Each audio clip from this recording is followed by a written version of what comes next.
Hi hello ನಮಸ್ತೆ ಎಲ್ಲರಿಗೂ.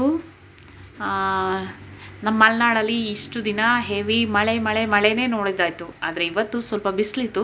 ನಮ್ಮೆಲ್ರಿಗೂ ಖುಷಿಯೋ ಖುಷಿ. ಪಾಪ ಇವಾಗ ಸ್ಕೂಲಿಂದ ಬಂದ. ಅವನಿಗೆ ತುಂಬ ಇಷ್ಟ ಒಂದು ವ್ಲಾಗ್ ಮಾಡುವ ಬರೀ ನೇಚರ್ದು ತೆಗೆದು ಬಿಡೋದು, ಮಳೆದು ವ್ಲಾಗ್ ಮಾಡಿ ಬಿಡೋದು ಅಷ್ಟೇ ಮಾಡ್ತಿದ್ದ. But no subscribers no likes. ಅದಕ್ಕೆ ಇವಾಗ ಹೊಸ್ದಾಗಿ ಏನಾದರೂ ಮಾಡುವ ಅಮ್ಮ ಅಂಥೇಳಿ ವ್ಲಾಗ್ ಮಾಡುವ ಅಂತ ಹೇಳ್ತಿದ್ದಾನೆ. ಇವತ್ತು ತುಂಬ ಬಿಸಿಲಿತ್ತು. ನಮಗಂತೂ ಖುಷಿಯೋ ಖುಷಿ. ಇಷ್ಟು ದಿನ ಬರೀ ಮಳೆ, ಸೂರ್ಯದೇವನನ್ನು ನೋಡೋಕ್ಕೆ ಆಗಿರಲಿಲ್ಲ. ಇವತ್ತು ನೋಡಿದ್ದು ತುಂಬ ಖುಷಿ ಆಯಿತು. ಸರಿ, ಪಾಪನಿಗೆ ಏನಾದರೂ ಮಾಡಿಕೊಡುವ. ಸ್ಕೂಲಿಂದ ಬಂದದ್ದು ಈಗ. ಏನು ಮಾಡಿಕೊಡೋದು? ಮೊದಲು ಹಾಲು ಕಾಯಿಸಿ ಕೊಡುವ. ಪಾಪನನ್ನು ತೋರಿಸ್ತೀನಿ, ಆದರೆ ಹಿಂದೆ ಓಡ್ತಾ ಇದ್ದಾನೆ. ಬೇಡ ಬೇಡ, ನನ್ನನ್ನು ತೋರಿಸೋದು ಬೇಡ ಅಂಥೇಳಿ.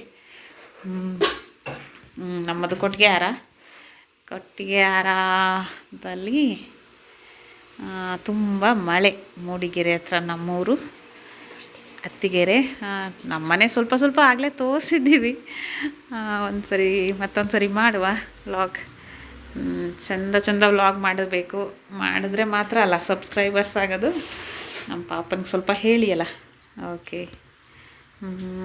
ಸರಿ.